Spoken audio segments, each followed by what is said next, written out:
안녕하세요. 노후 걱정 없이 살아갑시다. 혼자 남겨지는 것이 두려운 사람들에게 트라우마와 치유. 어린 시절의 상처는 시간이 지나도 흔적을 남긴다. 특히 가까운 사람을 잃거나 외로움을 견뎌야 했던 경험은 성인이 된 후에도 일상의 한 부분이 된다. 혼자 있는 것에 대한 두려움도 그 중 하나다. 어릴 적 부모를 일찍 떠나보내고 홀로 남겨지는 순간이 많았던 사람은 성인이 되어서도 같은 감정을 반복할 가능성이 높다. 가족과 함께 지낼 때는 안정감을 느끼지만 익숙한 존재가 곁을 떠나면 다시 불안이 찾아온다. 낮에는 괜찮아 보이지만 밤이 되면 잠을 이루지 못하고 거실에 불을 켜둔 채 소파에서 쪽잠을 청하는 일이 반복된다. 어릴 적 겪었던 공포가 여전히 몸과 마음에 남아있기 때문이다. 이러한 감정은 단순한 습관의 문제가 아니다. 오랫동안 형성된 내면의 패턴이 현재의 삶을 지배하는 것이다. 가족에게 의지하며 안정감을 찾았던 사람은 상대가 떠난 후 자신이 감당해야 할 감정적 공허함이 너무 크다고 느낀다. 무의식적으로 누군가가 다시 자신의 곁을 채워주기를 바라지만 현실에서는 그럴 수 없는 순간이 더 많다. 이런 상황을 극복하기 위해서는 혼자 있는 시간을 받아들이는 연습이 필요하다. 단순히 혼자 자는 연습이 아니라 외로움을 다른 방식으로 채우는 과정이 중요하다. 독립적인 취미를 갖거나 스스로를 위로하는 방법을 찾는 것도 방법이 될 수 있다. 과거의 상처를 있는 그대로 인정하고 그것이 현재의 삶을 흔들지 않도록 새로운 감정의 균형을 만들어가는 것이 핵심이다. 누군가를 잃고 외로움을 느끼는 것은 자연스러운 감정이다. 하지만 그 감정을 어떻게 다루느냐에 따라 삶의 방향은 달라질 수 있다. 과거의 불안이 현재를 지배하지 않도록 내면의 어린아이를 다독이고 새로운 일상을 만들어가는 것이 필요하다. 혼자 있는 것에 대한 두려움은 결국 자기 자신을 온전히 받아들이는 과정에서 서서히 사라질 것이다. 어떤 이들은 트라우마를 내면에 얼어붙은 감정이라 표현한다. 어린 시절 급작스러운 상실을 경험하면 그 순간의 감정이 제대로 처리되지 못한 채 얼어붙는다. 시간이 흘러도 그 얼음은 쉽게 녹지 않는다. 오히려 성인이 된 후 비슷한 상황이 닥치면 그 얼어붙은 감정이 다시 활성화되어 불안과 공포로 나타난다. 내면에 상처받은 아이가 있다는 것을 인정하는 것이 첫 번째 단계다. 많은 사람들이 자신의 취약함을 인정하기를 꺼린다. 강해 보이려 하고 괜찮은 척 행동한다. 하지만 이런 방어 기제는 오히려 상처를 더 깊게 만든다. 상처받은 아이는 누군가의 관심과 보살핌이 필요하다. 그 누군가는 바로 성인이 된 자기 자신이다. 자기 자신의 내면 아이를 만나는 과정은 결코 쉽지 않다. 그 아이는 오랫동안 숨어 있었고 갑작스러운 접근을 경계할 수 있다. 마치 상처받은 동물이 사람의 손길을 피하듯 내면의 아이도 접근을 거부할 수 있다. 천천히 인내심을 갖고 접근해야 한다. 트라우마 치유 여정에서 중요한 것은 일관성이다. 한 번의 시도로 변화를 기대하기보다 꾸준히 자신의 내면을 들여다보는 습관이 필요하다. 혼자서 감당하기 어렵다면 전문가의 도움을 구하는 것도 방법이다. 심리 상담이나 트라우마 치료 프로그램은 안전한 환경에서 과거의 상처를 다룰 수 있도록 돕는다. 회복의 과정에서 가장 중요한 요소 중 하나는 자기 연민이다. 상처받은 자신을 비난하거나 부정하지 않고 따뜻한 시선으로 바라보는 것이다. 그때 정말 힘들었겠구나. 그런 상황에서 최선을 다했어 라고 스스로에게 말해주는 것만으로도 치유는 시작된다. 자기 연민은 나약함이 아니라 자신을 향한 가장 용기 있는 태도다. 트라우마 치유의 과정에서 분리와 통합의 개념도 중요하다. 과거의 사건과 현재의 감정을 분리해서 바라볼 수 있어야 한다. 그때 느꼈던 두려움이지 지금 실제로 위험한 상황은 아니다라고 인식하는 능력이 필요하다. 이러한 분리를 통해 과거의 감정이 현재를 지배하지 않도록 경계를 설정할 수 있다. 혼자 있는 시간을 점진적으로 늘려가는 노출 치료도 효과적이다. 처음에는 5분, 10분처럼 짧은 시간 동안만 혼자 있다가 점차 그 시간을 늘려가는 방식이다.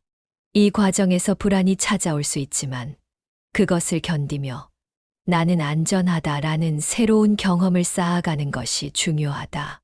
이러한 작은 성공 경험들이 모여 자신감을 형성한다. 밤의 시간은 트라우마를 가진 사람들에게 특히 어려운 도전이 된다. 낮에는 일상의 활동과 다른 사람들의 존재가 불안을 덜어주지만 밤이 되면 정적과 고요함 속에서 내면의 소리가 더 크게 들린다. 이런 상황에서 안전한 공간 만들기는 중요한 전략이다.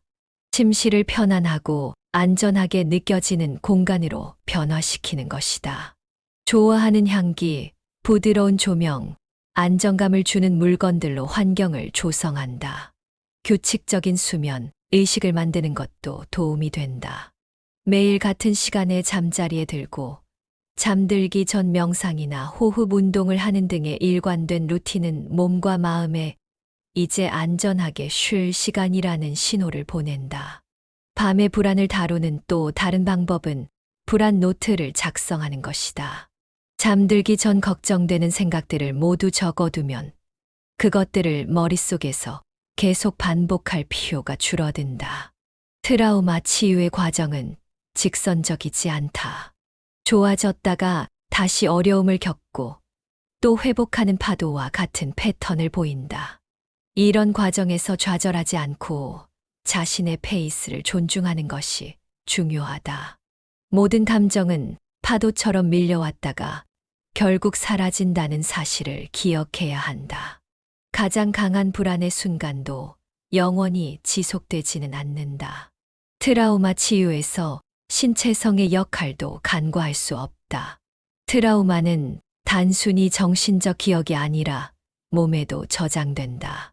가슴이 조여드는 느낌, 숨이 막히는 감각, 갑작스러운 심장 박동의 증가 등은 모두 신체에 저장된 트라우마 반응이다. 이런 신체적 반응을 인식하고 다루는 것이 치유의 중요한 부분이다. 요가, 태극권, 바디스캔 명상과 같은 신체 중심 활동은 몸에 저장된 긴장을 풀어주는데 효과적이다.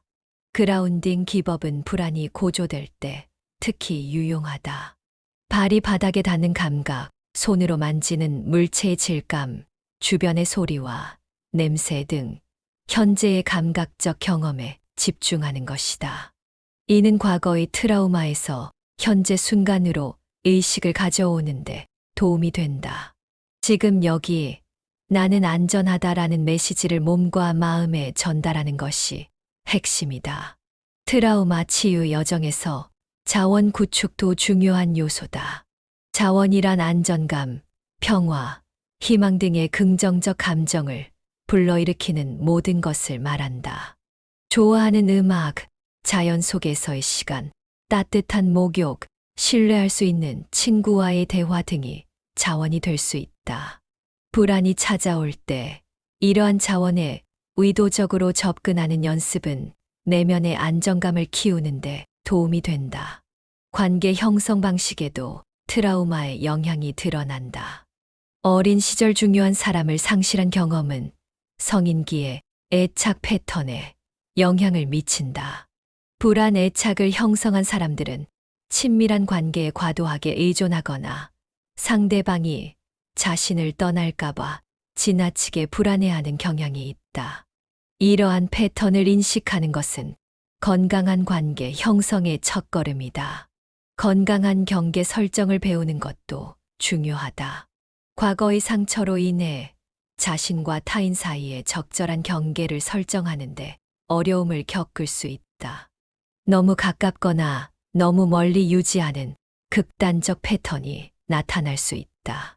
나는 어디서 끝나고 당신은 어디서 시작하는가를 명확히 인식하는 것이 건강한 관계의 기초가 된다.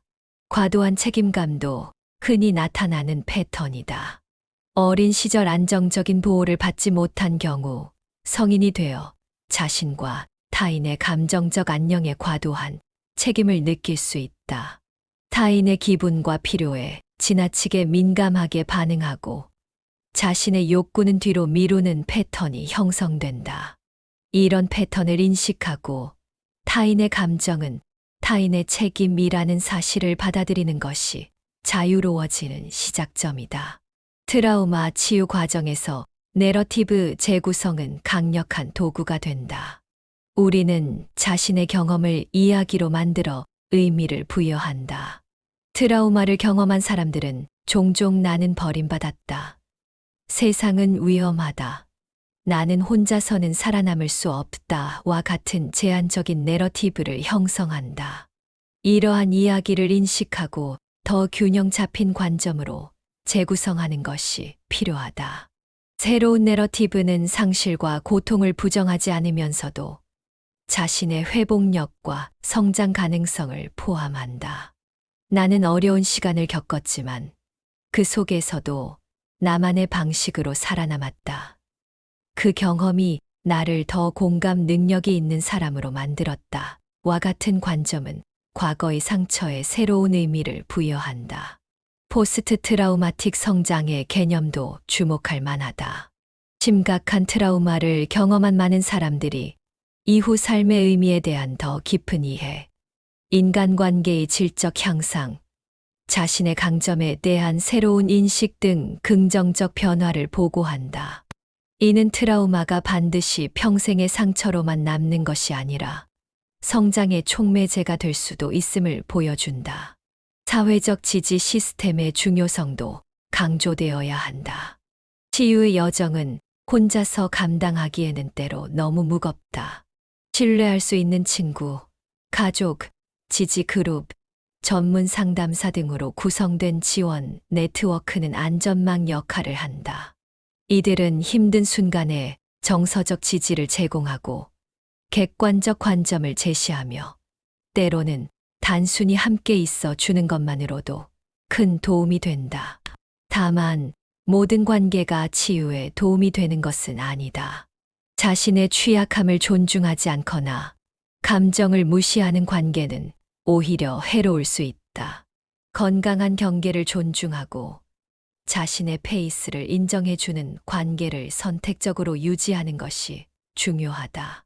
때로는 일시적으로 특정 관계에서 거리를 두는 것도 자기 보호를 위한 필요한 선택이다. 상호 지지의 가치도 간과할 수 없다.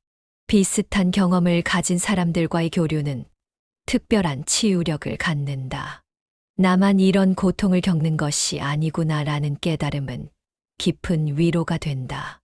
또한 자신의 경험을 나눔으로써 타인의 치유에 기여하는 경험은 자신의 상처에 새로운 의미를 부여하고 자존감을 회복하는 데 도움이 된다. 일상 속 작은 변화와 실천도 트라우마 치유에 중요한 역할을 한다. 매일의 루틴에 자기 돌봄 활동을 의도적으로 포함시키는 것이 필요하다. 아침에 10분간의 명상, 점심시간에 짧은 산책, 취침 전 감사일기 쓰기 등 작은 실천이 누적되면 큰 변화로 이어진다. 이런 활동들은 뇌의 신경 경로를 재형성하여 불안보다 평화를 더 쉽게 경험할 수 있도록 돕는다. 영양, 수면, 운동의 기본적인 자기 돌봄도 결코 가볍게 여겨서는 안 된다. 트라우마는 신체의 스트레스 반응 시스템에 영향을 미치므로 신체적 건강을 유지하는 것은 정신적 회복력을 높이는 데 필수적이다. 규칙적인 식사, 충분한 수면, 적절한 신체 활동은 불안을 관리하고 정서적 안정을 유지하는 데 기초가 된다. 작은 성공을 인정하고 축하하는 습관도 중요하다. 트라우마 치유는 점진적인 과정이며 때로는 그 진전이 너무 미세해 알아차리기 어려울 수 있다. 그러나 오늘은 5분 더 혼자 있을 수 있었다. 악몽 없이 밤을 보냈다와 같은 작은 성취에 주목하고 자신을 격려할 때 회복의 여정은 더 지속 가능해진다. 창조적 표현은 언어로 표현하기 어려운 트라우마를 다루는데 효과적인 통로가 된다. 그림 그리기, 글쓰기, 음악, 춤 등의 예술 활동은 무의식에 저장된 감정과 기억에 접근하는 안전한 방법이다. 이러한 창조적 활동은 감정을 외부로 표현하게 함으로써 내면의 압력을 줄이고 혼란스러운 경험에 형태와 의미를 부여한다. 특히 비언어적 표현 방식은 어린 시절에 형성된 트라우마를 다루는데 유용하다. 언어 발달 이전에 경험한 트라우마는 종종 암묵적 기억으로 저장되어 언어로 접근하기 어렵다. 색, 선, 움직임, 소리 등을 통한 표현은 이러한 초기 기억에 접근하고 통합하는 데 도움이 된다. 창조적 활동의 또 다른 이점은 몰입 경험을 제공한다는 점이다. 예술 활동에 깊이 몰입할 때 우리는 과거의 상처나 미래에 대한 불안에서 벗어나 온전히 현재 순간에 존재하게 된다. 이러한 흐름 상태는 일시적으로나마 트라우마의 무게에서 벗어나 휴식을 취할 수 있는 공간을 제공한다. 자연과의 연결도 치유 과정에서 간과할 수 없는 요소다. 자연 환경에서 보내는 시간은 스트레스를 감소시키고 정서적 안정을 촉진한다는 연구 결과가 많다. 숲, 바다, 산과 같은 자연 공간은 우리의 감각을 자극하면서도 위협적이지 않은 환경을 제공한다.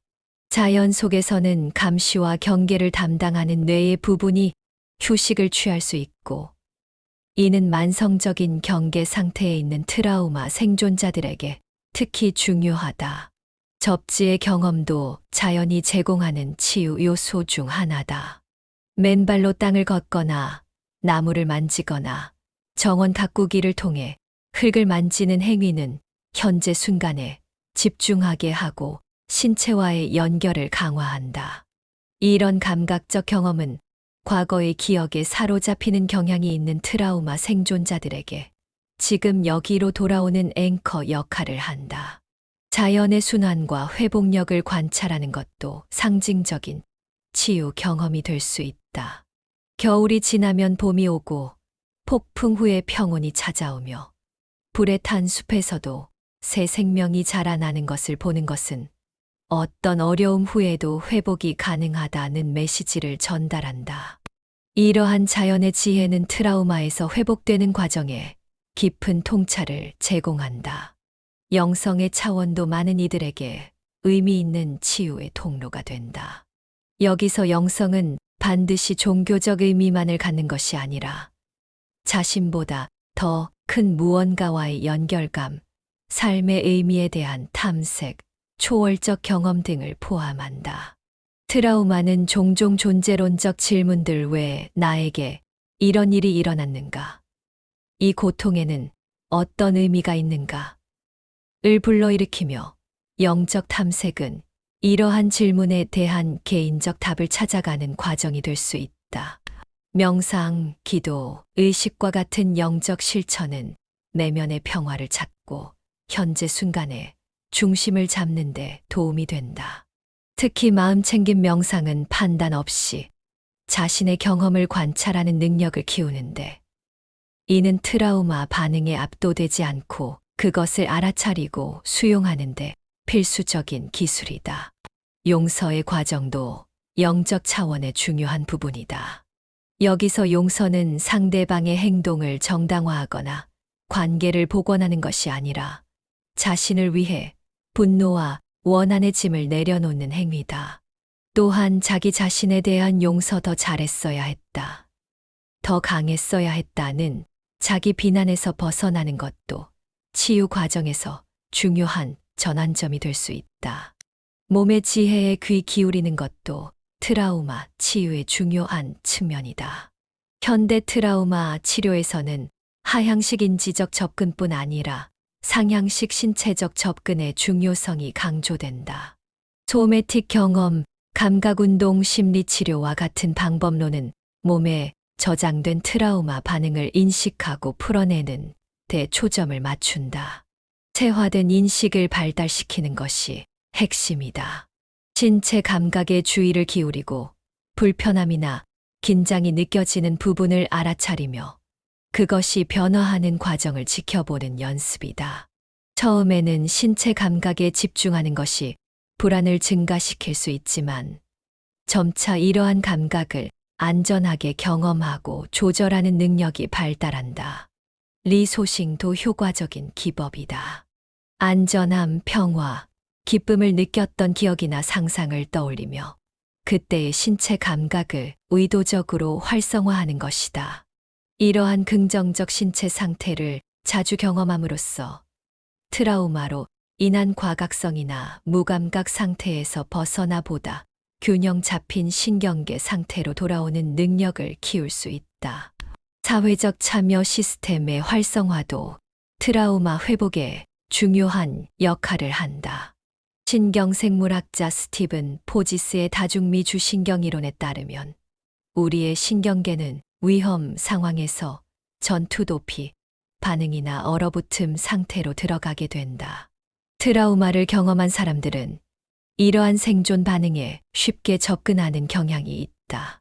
건강한 사회적 상호작용을 통해 사회적 참여 시스템을 활성화하는 것은 이러한 패턴에서 벗어나는데 도움이 된다. 눈 맞춤, 따뜻한 목소리 톤, 친근한 얼굴 표정, 안전한 신체 접촉의 포옹과 같은 사회적 신호는 신경계의 안전함을 알리고 심장 박동을 안정시키며 스트레스 호르몬을 감소시킨다. 정기적인 모임, 취미클럽, 자원봉사 활동 등을 통해 이러한 긍정적 사회적 경험을 의도적으로 만들어가는 것이 중요하다. 공동조절의 개념도 주목할 만하다. 다른 사람의 안정적인 존재와 함께 있을 때 우리의 신경계는 그들의 상태에 동조하는 경향이 있다. 정서적으로 안정된 사람과의 교류는 자신의 신경계도 안정화되는데 도움이 된다.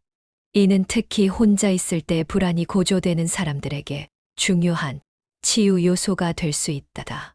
자기 조절 능력을 키우는 것은 장기적인 회복을 위한 핵심 기술이다. 자기 조절이란 강한 감정이나 신체 감각이 일어날 때 그것에 압도되지 않고 적절히 대응할 수 있는 능력을 말한다. 트라우마는 종종 이러한 자기 조절 시스템에 손상을 입히므로 이를 회복시키는 연습이 필요하다. 장 개념은 자기 조절을 이해하는 데 유용하다. 이는 우리가 감정을 편안하게 처리할 수 있는 최적의 각성 영역을 말한다. 트라우마를 경험한 사람들은 이 창이 좁아져 쉽게 과각성 불안, 공포, 분노 상태나 저각성 무감각, 해리 상태로 넘어가는 경향이 있다. 자기 조절 훈련은 이 창을 넓혀 더 다양한 감정을 안전하게 경험할 수 있게 돕는다. 특정 감정이 너무 강렬해질 때 사용할 수 있는 긴급 대처 전략을 개발하는 것도 중요하다. 차가운 물로 손을 씻거나 강한 향을 맡거나 고무줄을 손목에 튕기는 등의 감각적 자극은 해리 상태에서 현재로 돌아오는데 도움이 된다. 반면 깊은 호흡, 점진적 근육 이완, 명상과 같은 기법은 과각성 상태를 진정시키는데 효과적이다. 인지적 재구성은 트라우마로 인한 제한적 신념을 변화시키는 강력한 도구다. 트라우마는 종종 세상은 위험하다, 나는 무력하다, 다른 사람들을 신뢰할 수 없다와 같은 신념을 형성한다. 이러한 신념은 한때 생존에 필요했을지 모르나 현재의 삶에서는 제약으로 작용할 수 있다. 이를 인식하고 더 균형 잡힌 대안적 생각으로 대체하는 과정이 필요하다. 자동적 사고를 알아차리는 연습이 첫 단계다. 혼자 있으면 무슨 일이 생길 거야. 사랑하는 사람은 항상 떠나게 되어 있어와 같은 생각이 떠오를 때 이를 사실이 아닌 생각으로 인식하는 것이다. 다음으로 이러한 생각에 대한 증거와 반증거를 객관적으로 검토하고 더 현실적이고 도움이 되는 대안적 사고를 개발한다. 탈중심화는 이 과정에서 핵심적인 기술이다. 이는 자신의 생각과 감정을 나 자신이 아닌 내가 경험하는 현상으로 바라보는 능력이다. 나는 불안하다가 아니라 내 안에 불안한 감정이 일어나고 있다로 인식함으로써 자신과 그 경험 사이에 공간을 만들고 반응할 여지를 확보할 수 있다. 경계 설정의 중요성도 트라우마 회복 과정에서 강조되어야 한다. 건강한 경계란 자신과 타인을 구분하고 자신에게 필요한 것과 해로운 것을 명확히 인식하는 능력이다. 트라우마, 특히 대인관계에서 발생한 트라우마는 종종 이러한 경계를 흐리게 만든다. 자신의 필요를 무시하거나 타인의 요구에 과도하게 순응하거나 반대로 친밀한 관계 자체를 피하는 패턴이 나타날 수 있다. 건강한 경계 설정은 아니오라고 말할 수 있는 능력에서 시작된다. 자신의 에너지, 시간, 감정적 여력을 고려하여 타인의 요청에 선택적으로 응하는 법을 배우는 것이다. 이는 자기 보호를 위한 필수적인 기술이지만 특히 관계에서 버림받는 것을 두려워하는 사람들에게는 실천하기 어려울 수 있다. 경계 설정은 또한 자기 자신에 대한 존중을 반영한다. 자신의 감정, 생각, 신체적 필요에 주의를 기울이고 그것을 중요하게 여기는 태도는 트라우마로 인해 훼손된 자기 가치감을 회복하는 데 기여한다. 내가 느끼는 것은 중요하다. 내 몸과 마음의 신호에 귀 기울일 권리가 있다는 내면화된 메시지는 치유의 기반이 된다. 점진적 노출은 혼자 있는 것에 대한 두려움을 극복하는 효과적인 접근법이다. 이는 불안을 유발하는 상황에 단계적으로 노출되면서 그 과정에서 발생하는 불안을 안전하게 경험하고 관리하는 법을 배우는 것이다. 갑작스러운 완전한 노출이 아니라 개인의 속도와 준비 상태에 맞춰 천천히 진행하는 것이 중요하다. 불안 계층을 만드는 것으로 시작할 수 있다. 가장 적은 불안을 유발하는 상황에 다른 사람이 집에 있지만 각자 다른 방에서 활동하기부터 가장 큰 불안을 유발하는 상황에 혼자 집에서 밤을 보내기까지 단계적으로 나열한다. 각 단계에서 충분한 시간을 가지고 적응한 후에 다음 단계로 넘어가는 것이 원칙이다. 이 과정에서 안전 신호를 활용하는 것도 도움이 된다. 초기에는 전화기를 가까이 두거나 반려동물과 함께 있거나 불을 켜두는 등의 안전 장치를 활용하다가 점차 이러한 의존도를 줄여나가는 방식이다. 또한 각 노출 세션 후에는 자신의 성공을 인정하고 축하하는 시간을 갖는 것이 중요하다. 내면의 안전한 공간 만들기는 트라우마 회복에 있어 강력한 자원이 된다. 이는 상상 속에서 안전함, 평화, 위안을 느낄 수 있는 장소를 구체적으로 창조하는 과정이다. 실제 존재했던 장소일 수도 있고 완전히 상상 속의 공간일 수도 있다. 중요한 것은 그곳이 온전히 자신의 통제하에 있으며 어떤 위협이나 침입도 허용되지 않는 공간이라는 점이다. 이 공간의 모든 세부 사항색, 질감, 소리, 냄새, 온도 등을 생생하게 상상할수록 효과적이다.